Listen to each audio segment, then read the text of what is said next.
What if some of the best movies of the 60s and 70s were buried while weaker films became classics? Hollywood history is full of strange casualties. Movies released at the wrong time, marketed badly, ignored by audiences, or simply forgotten as bigger titles stole the spotlight. Today, we're digging up 18 forgotten movies that deserve another chance. If you enjoy discovering movies Hollywood history almost forgot, hit that like button and subscribe to the channel. Number 18. The Incident, 1967. Imagine being trapped inside a subway car late at night while two strangers slowly turn the entire carriage into their personal playground. That simple idea gives the incident more tension than movies costing 10 times as much. Martin Sheen and Tony Musante play two young troublemakers roaming New York during the early morning hours. After harassing people on the streets, they board a train and begin intimidating a collection of passengers who seem completely unrelated.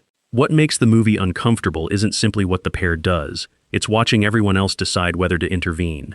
Inside the carriage are soldiers, couples, an elderly passenger, frustrated husbands, nervous wives, and people carrying their own hidden resentments. At first, everyone hopes someone else will handle the problem. That silence becomes the movie's real subject. The troublemakers quickly realize that nobody is challenging them, so each encounter becomes more daring. One particularly memorable sequence has the men moving from passenger to passenger, finding the emotional weakness of each person and pushing exactly the right button. The subway becomes almost like a social experiment. Everyone can see what is happening, yet fear keeps the group divided.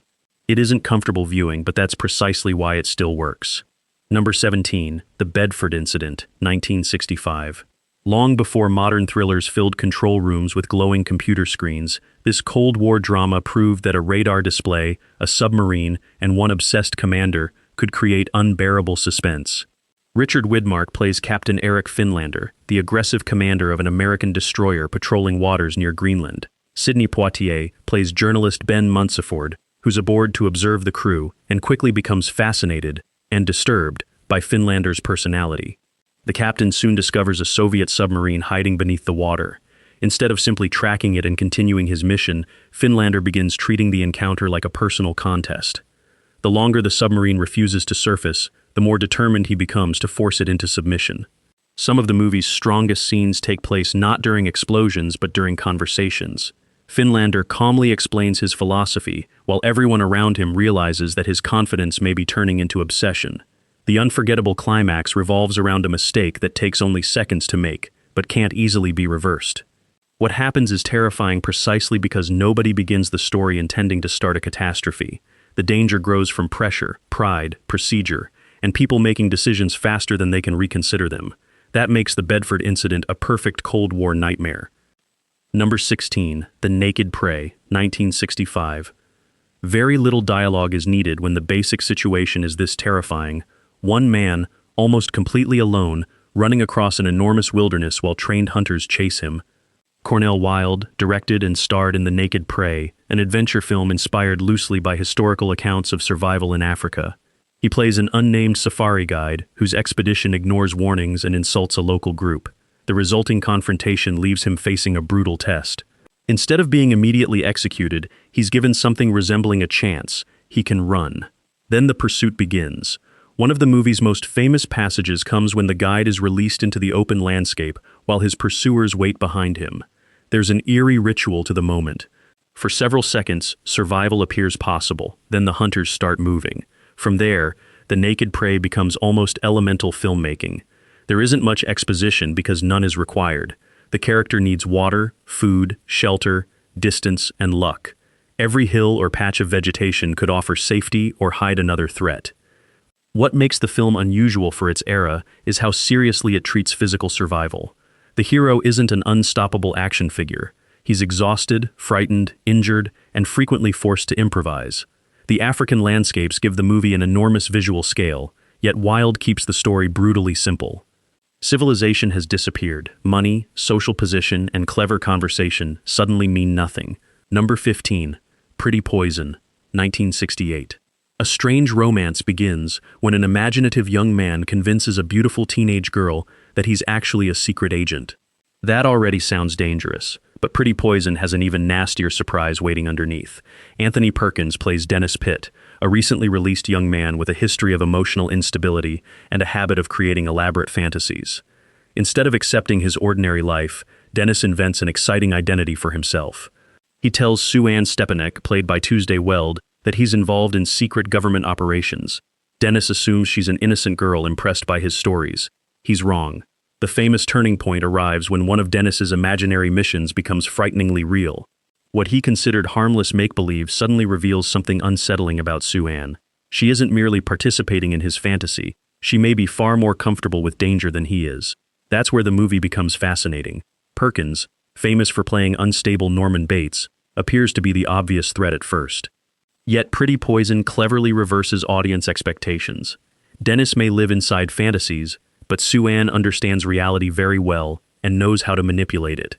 The film moves between dark comedy, romance, thriller, and psychological drama without completely belonging to any of them. That unusual tone probably explains why audiences didn't know what to make of it when it arrived. Today, however, its awkward mixture feels surprisingly modern. It's a movie about two people pretending to be someone else until one of them discovers the game has become dangerously real. Before we continue, subscribe if forgotten Hollywood gems are your kind of movies. There are 16 more coming, including several that absolutely deserved bigger audiences. Number 14, Seconds, 1966. What would you sacrifice if someone offered you a completely new body, a new name, and the chance to erase your disappointing life? That's the disturbing question behind John Frankenheimer's Seconds, one of the strangest studio films of the 1960s. John Randolph begins the story as Arthur Hamilton, a middle-aged banker who feels disconnected from his family and bored by everything around him. Then he receives an impossible message from someone he believed was dead. That mysterious contact eventually leads Arthur to a secret organization offering wealthy clients a second life. Through elaborate procedures, Arthur is transformed into Tony Wilson, played by Rock Hudson. Suddenly he's younger, handsome, financially secure, and living as an artist in California. It sounds like a dream. Instead, it becomes a nightmare. One famous sequence takes place during a strange wine festival where Tony becomes swept into a celebration that's supposed to represent freedom. Frankenheimer uses distorted lenses, unusual camera angles, and increasingly chaotic images to make liberation feel almost threatening. Hudson gives one of his most unusual performances. The tragedy is that Tony receives everything Arthur thought he wanted, but discovers that changing his face hasn't changed whatever was missing inside him. The organization isn't interested in hearing complaints either. As Tony begins questioning his new existence, the film reveals the sinister machinery required to maintain its secret world. Number 13, Point Blank, 1967. A man is betrayed, shot, and left behind on Alcatraz. Then he returns, looking for the money everyone assumes he should have forgotten. On paper, Point Blank sounds like a straightforward crime picture. Director John Boorman turns it into something far stranger. Lee Marvin plays Walker, a hard, almost emotionless figure who helps another man steal a large amount of money. The partnership collapses when Walker is double-crossed and abandoned. After surviving, he begins following the money through a mysterious criminal organization that operates less like a street gang and more like a corporation. That detail changes everything.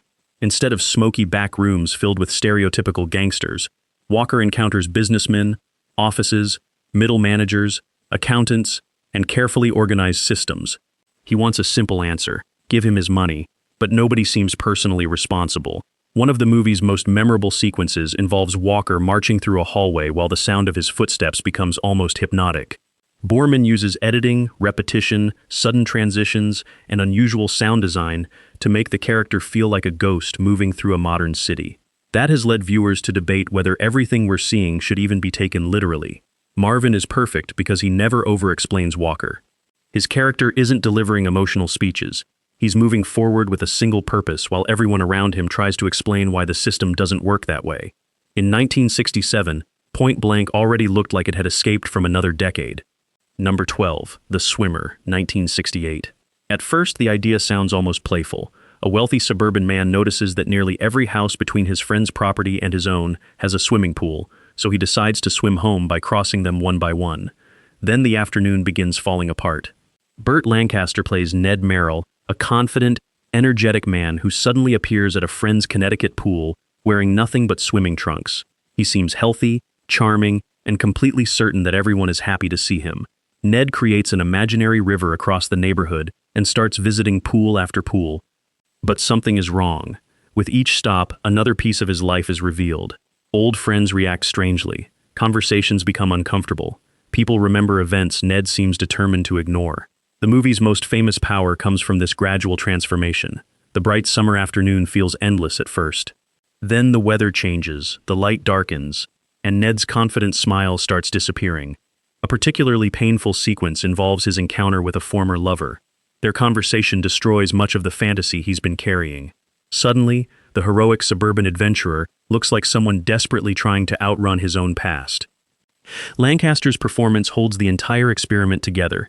He begins like the image audiences associated with him, athletic, charismatic, almost larger than life. By the end, that image has been stripped away. The pools aren't really the story, they're checkpoints. Every backyard forces Ned to confront another truth. Number 11. Targets, 1968. Two completely different kinds of horror collide in Peter Bogdanovich's remarkable directorial debut. Boris Karloff plays Byron Orlok, an aging horror star who believes his traditional movie monsters no longer frighten modern audiences. He intends to retire, convinced that real life has become more disturbing than anything he can create on screen. Running alongside his story is Bobby Thompson, an ordinary-looking young man whose calm exterior hides something deeply alarming. The genius of Targets is that these stories initially seem unrelated. One represents old-fashioned cinematic fear, castles, monsters, theatrical shadows. The other represents something frightening precisely because it looks normal. Bogdanovich gradually brings both threads toward a drive-in theater where Orlok is scheduled to make a personal appearance. The climax is the film's most famous sequence. A classic horror movie plays on the giant screen while Orlok stands nearby, and Bobby hides around the drive-in area. At one point, the frightened young man is confronted simultaneously by Karloff's character in real life and Karloff's enormous movie image behind him. It's a brilliant visual joke with a disturbing meaning. Which version is actually frightening? Released during a period when American society was experiencing real-world turmoil, Targets felt unnervingly contemporary. Karloff's monsters belong to an older kind of fear. Bogdanovich suggested that audiences were entering an era where horror might no longer need supernatural creatures. The movie was made cheaply and creatively, using limited resources to its advantage. More than half a century later, its central idea remains uncomfortable. Sometimes the most frightening person in the room doesn't look frightening at all. Number 10. The Rain People, 1969. Before Francis Ford Coppola became famous for enormous crime sagas, he made this quiet road movie about a woman who gets into her car and drives away from her own life. Shirley Knight plays Natalie Ravenna, a married woman who wakes up one morning, discovers she's pregnant, and suddenly feels trapped by the future everyone expects her to accept. Instead of talking the problem through, she leaves home and begins driving across America. Her journey brings her to Jimmy Kilgannon, nicknamed Killer, a former college football player played by James Caan. The nickname creates the wrong impression. Jimmy has suffered a serious brain injury and now moves through life with a vulnerable, childlike quality. Natalie initially gives him a ride, but their relationship becomes increasingly complicated. She wants freedom from responsibility, yet Jimmy is exactly the kind of person who needs someone responsible around him. Later, Robert Duvall enters as a highway patrolman whose own loneliness creates another dangerous emotional connection. One of the most memorable parts of the movie isn't a traditional set piece, but the strange tenderness between Natalie and Jimmy as she gradually understands how limited his options are. What initially feels like a carefree road trip becomes heavier with every mile. Coppola made parts of the film while traveling with a small crew, which gives the landscape an unusually spontaneous feeling. Nothing seems polished into perfection. That's exactly why it works. Number 9. The Offense, 1973. Forget the polished secret agent image normally associated with Sean Connery. In The Offense, director Sidney Lumet gives him one of the darkest and most emotionally exhausting roles of his career. Connery plays Detective Sergeant Johnson, a veteran British police officer who has spent years investigating terrible crimes. The accumulated memories haven't disappeared when each case ended. They've remained inside him, slowly changing the way he sees suspects, victims, and himself. When a man named Kenneth Baxter is brought in for questioning during an investigation, Johnson becomes convinced he's found the person responsible. Then, the interrogation begins. Much of the movie's tension comes from watching two men sitting in a room, probing each other's weaknesses. Johnson believes he controls the conversation because he has authority. Baxter gradually discovers that the detective may be more emotionally vulnerable than expected. The famous interrogation sequence keeps reversing power. Accusations become personal. Baxter starts questioning Johnson's motives, forcing him to confront thoughts he's spent years avoiding. Lumet refuses to turn the story into a simple mystery about whether police caught the correct suspect. The deeper question is, what years of exposure to humanity's worst behavior have done to the detective? Connery wanted challenging dramatic roles beyond the glamorous persona that had made him famous, and this performance shows exactly what he could do when stripped of that image. His physical confidence remains, but underneath it is a man barely holding himself together. The film is grim without needing constant action. Its most disturbing weapon is conversation. Number 8. The Spook Who Sat by the Door, 1973. Few political thrillers from the 70s are as provocative, or as unusual, as this one. The story begins when the CIA faces public pressure to integrate its workforce.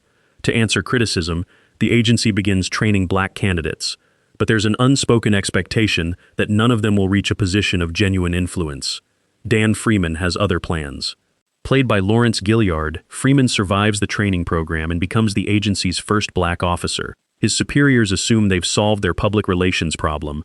Freeman appears patient and cooperative, spending years learning procedures and techniques while being given work that rarely reflects his abilities.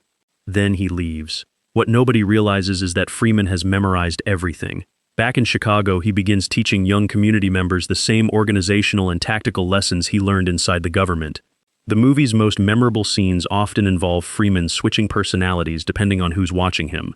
Around officials, he appears controlled and non-threatening.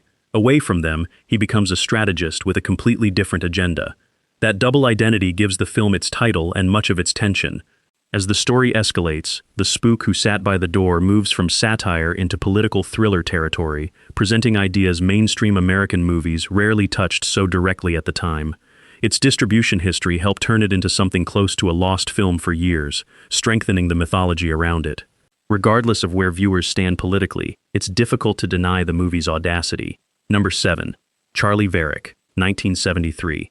A small-time robber accidentally steals money from people far more dangerous than the bank employees he expected to encounter. That's the wonderfully simple setup behind Charlie Varick.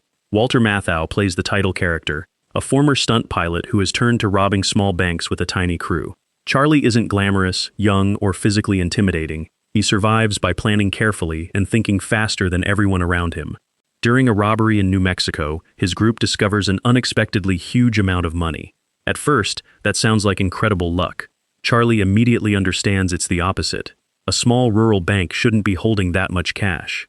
The money belongs to organized criminals who were using the bank to move funds quietly. Now those people aren't simply interested in recovering it, they need to eliminate whoever knows it existed.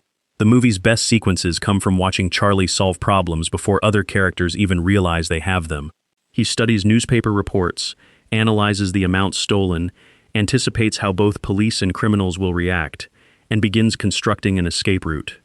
Meanwhile, Joe Don Baker appears as Molly, an intimidating enforcer sent to recover the missing money.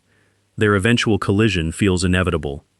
One memorable sequence has Charlie using his skills as a pilot during the climax, turning machinery and landscape into part of his strategy rather than relying on brute force. Director Don Siegel had already mastered tough thrillers, and this movie is among his leanest. There's almost no wasted movement, and underestimating him is exactly what they shouldn't do. Number 6. The Friends of Eddie Coyle, 1973. Most gangster movies show criminals when they're powerful. This one shows them when they're tired. Robert Mitchum plays Eddie Coyle, an aging gunrunner in Boston facing a possible prison sentence. He's been in the business long enough to know how everything works, but never climbed high enough to become untouchable. Now he has a family, limited options, and authorities pressuring him to provide information. Eddie starts talking. Not because he's suddenly heroic, but because he's scared. That's the uncomfortable brilliance of the film. Nobody here behaves like a glamorous underworld legend. Criminals meet in parking lots, bars, bowling alleys, and ordinary cars. Guns are purchased through cautious conversations. Loyalty lasts exactly as long as it's useful. One of the movie's most famous scenes involves Eddie examining firearms being offered by a young supplier. Instead of celebrating the weapons, Mitchum talks quietly about what happens when careless people make mistakes. His delivery makes the criminal world feel like a job where experience is measured in scars. Peter Boyle plays Dylan, a bartender who seems friendly with Eddie but has relationships of his own to protect. As Eddie tries to bargain his way out of trouble, the audience gradually understands something he doesn't fully accept. Everyone around him is calculating his value. Director Peter Yates refuses to romanticize any of it. There are robberies and criminal schemes, but the real suspense comes from conversations where one person knows slightly more than another. Mitchum's performance is beautifully restrained. Eddie isn't asking to become rich anymore. He's simply trying to remain free. That makes what eventually happens to him far more powerful than the spectacular endings found in bigger gangster films. Number 5. Phase 4, 1974. There are plenty of movies about giant insects. Phase 4 does something much stranger. It asks what happens if ordinary ants suddenly become more intelligent than human beings. Directed by legendary graphic designer Saul Bass, the film begins after a mysterious cosmic event affects ant colonies in the Arizona desert. Different species stop fighting among themselves and begin cooperating with an eerie level of organization. Scientists notice. 2 researchers establish a laboratory in the desert to study the phenomenon. Nigel Davenport plays Ernest Hubbs, a brilliant but increasingly obsessive scientist, while Michael Murphy plays the younger James Lesko. At first, they assume they're observing unusual animal behavior. Then the ants begin responding to experiments. Human beings destroy one structure. The ants construct another. The scientists alter the environment. The colony adapts. Patterns appear that seem less like instinct and more like deliberate communication. Some of the movie's most famous images are extreme close-ups of real ants carrying objects, attacking equipment, and moving through carefully constructed environments. Bass transforms tiny creatures into characters without giving them cartoon personalities.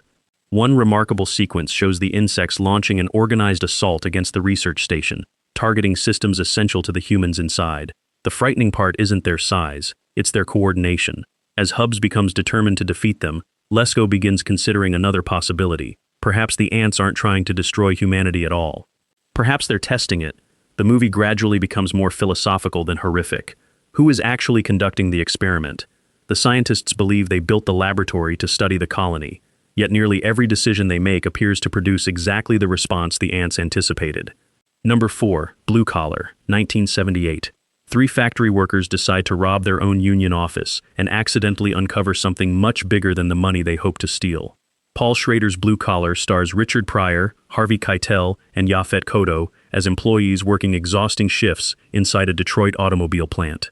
They're not professional criminals. They're working men who are tired of constantly falling behind. Zeke, Jerry, and Smokey spend their days surrounded by noise, machinery, supervisors, financial problems, and union representatives who seem increasingly disconnected from the workers they're supposed to protect. Then desperation creates an idea. They decide to break into the union headquarters, believing there will be enough cash inside to solve some of their problems. The robbery doesn't deliver the fortune they imagined. Instead, they discover documents suggesting corruption. Suddenly, the men have leverage, or at least they think they do. One of the most memorable elements of Blue Collar is the factory itself. Schrader repeatedly shows workers moving through enormous industrial spaces where machines determine the rhythm of every minute. It's loud, repetitive, exhausting, and almost impossible to escape. When the friends attempt to use what they've discovered, pressure begins separating them. Management has power, the union has power, the workers mostly have one another, and even that relationship can be manipulated. Richard Pryor is especially striking because viewers who know him mainly as a comedian may not expect the anger and desperation he brings to the role. His humor is present, but it's defensive humor, the kind people use to survive terrible days. The movie's famous final confrontation turns the entire story into a bitter statement about division. The system doesn't necessarily need to defeat workers directly if it can persuade them to fight each other. Number 3. Sorcerer, 1977. 4 desperate men are offered enough money to change their lives. All they have to do is drive trucks loaded with dangerously unstable cargo across miles of terrible jungle roads. William Friedkin's Sorcerer arrived only a few years after The Exorcist made him one of Hollywood's most powerful directors. Instead of making something comfortable, he created a huge, grim adventure about people who have almost nothing left to lose. The movie spends its opening section introducing 4 men from different parts of the world. Each has made decisions that force him to disappear into a miserable South American village. Life there offers little hope. Then an oil well catches fire. To stop the blaze, a company needs explosives transported through the jungle. The problem is that the material has become extremely unstable. Even a strong vibration could cause disaster. The men agree to drive it because the reward could buy their way out. That's when Sorcerer becomes one of the most nerve-wracking road movies ever made. Its legendary sequence involves 2 trucks attempting to cross a deteriorating suspension bridge during a violent storm. The wooden structure twists above rushing water while rain pounds the vehicles from every direction. It looks impossible because much of it nearly was. Friedkin's production became notoriously difficult, but the suffering is visible on screen in the best possible way. Mud looks heavy, rain looks painful, every mechanical problem feels dangerous. Roy Scheider's character Jackie Scanlon is especially compelling because there's nothing traditionally heroic about him. He's running from consequences, not toward glory. The title confused some moviegoers who expected supernatural content, and the film opened around the same period that Star Wars transformed audience tastes. For years, Sorcerer carried the reputation of an expensive disappointment. That reputation has changed dramatically. Today, the bridge sequence alone deserves to be seen on the largest screen possible, but the movie offers more than technical spectacle. It's really about men attempting to escape their pasts while carrying something so unstable that one wrong movement can erase their futures. Number 2. The Silent Partner, 1978. A quiet bank teller realizes a robbery is coming and decides to steal the money before the robber can. That clever idea turns The Silent Partner into one of the most entertaining forgotten thrillers of the 1970s.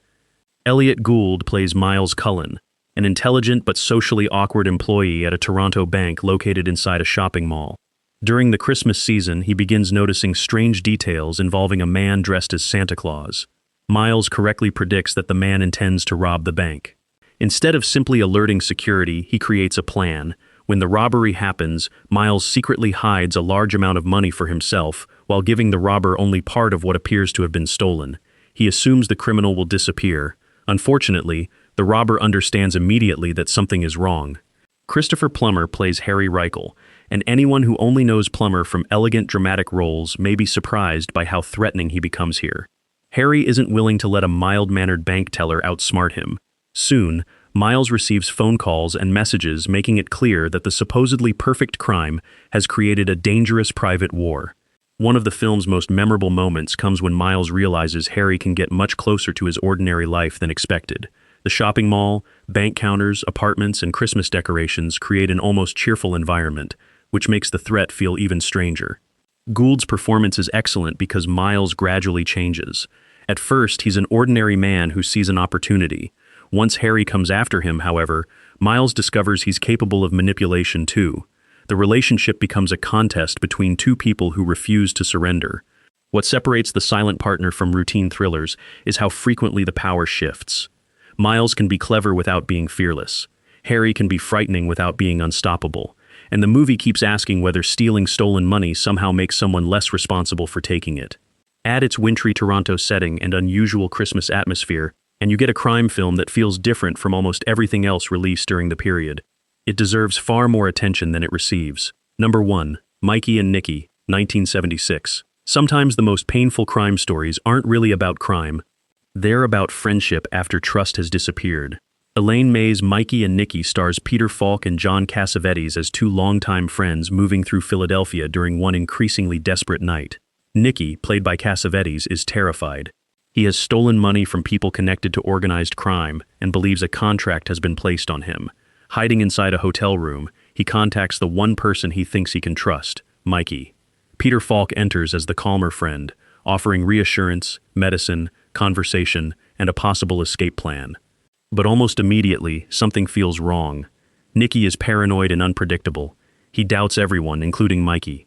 He changes plans constantly, runs through streets, starts arguments, and keeps testing whether his friend is actually loyal. The tragedy is that his suspicions aren't completely irrational. Mikey has problems of his own. As the night continues, the movie gradually reveals old resentments between them. Friendship becomes a complicated mixture of affection, jealousy, history, competition, and betrayal. One of the most memorable sequences occurs when the men wander through a cemetery and talk about their past. For a moment, the criminal plot almost disappears. They sound like two boys remembering the years when their friendship felt permanent. That quiet moment makes everything afterward hurt more. The supporting presence of Ned Beatty as the man searching for Nicky adds another layer of tension. He keeps moving through the city, sometimes arriving only moments after the two friends have left. Yet Elaine May refuses to turn the film into a standard chase thriller. She's interested in delays, awkward conversations, sudden changes of mood, pointless arguments, and all the tiny emotional injuries accumulated during a long friendship. The final section is devastating, because both men reach the point where talking can no longer repair what has happened. There's no glamorous gangster fantasy here. Nobody delivers a grand speech about honor.